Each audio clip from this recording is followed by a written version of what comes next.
Hi, this is Tim Pack from Terra Systems, coming to you again with another short video. This time we're going to talk a little bit about persulfate activation, why and how we do it. So first off, why do we activate? Well, we activate to increase the strength associated with the oxidant.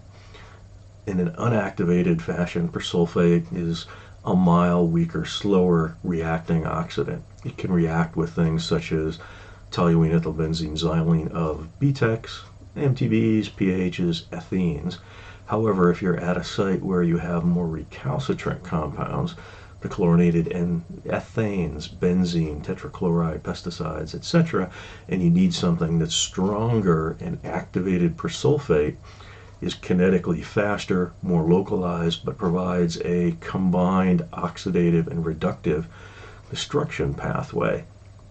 What we've seen here, properly activated, you increase the strength of the anion, but you create these other radicals which have a much higher oxidizing and reducing capability in the subsurface. The sulfate, the perhydroxyl, the hydroperoxide, the superoxides, etc. They're a combination of higher strength oxidants and higher strength reductants. How do we physically activate persulfate? Well, there's six ways of doing it that are generally accepted. The first four of them shown on the table are patented by PeroxyChem now Evonik.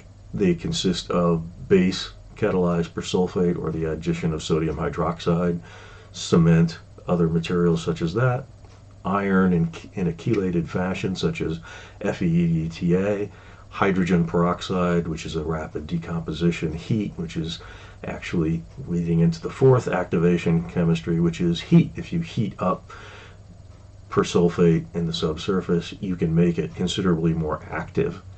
The fifth method shown on here is through isotech, which is a carbohydrate-based activation chemistry. And then finally, the TSI Terra Systems method, which uses ferrous sulfide. If we look at the ferrous sulfide activation, why is it? Well, we believe it's a safer activation method. You're using only ferrous sulfide and persulfate at your field sites. You can use the persulfates in areas where you don't require activation, and activate materials in areas where you do require it, such as source areas or areas where there are a variety of other compounds. So it's ideal for targeting higher concentration materials, hotspots, and doing a more diffuse style treatment with a lesser activations. Lower pH conditions, basically we're creating low pH conditions. When we activate the material, you combine persulfate and water, you get a low pH, something less than 2, and this is maintained throughout the process. Adding the activator to it doesn't change the pH appreciably, and you're able to work strictly with acids going forward. So you don't have combinations of acids and bases you have to store and secure on site. And finally, less wear and tear on the driller's equipment. You know you're consistently going to be at a low pH condition throughout, and you're able to deal with that with your chemical compatibility, your applications. You're not handling both high pH and low pH at a site, having additional security, storage requirements, etc.